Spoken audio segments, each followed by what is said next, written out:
I'm sometimes asked how we go about correcting those parts of the Old Testament that are rather abhorrent to us today. So, for example, the Old Testament approved of slavery. What do we do about that today? Does that mean that we still practice slavery? Well, obviously not. I think the answer to that is that we need to learn how to read the Bible holistically. And to begin with, that means understanding that there was an old covenant in ancient times, and then with the advent of Jesus, there came a new covenant in which Jesus redefined any number of things.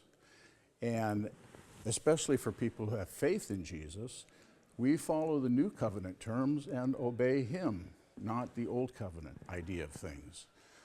So to read the Old Testament literally really doesn't have relevance to what it means to read Jesus literally and to follow Jesus obediently. And we know from the teaching of Jesus that there's no way that he would ever approve of slavery. So what happened in the Old Testament in that regard is irrelevant.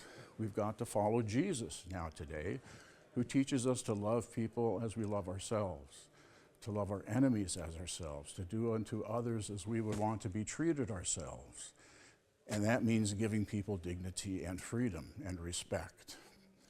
So this is an issue that I find is often neglected in these debates over biblical literalism and biblical interpretation.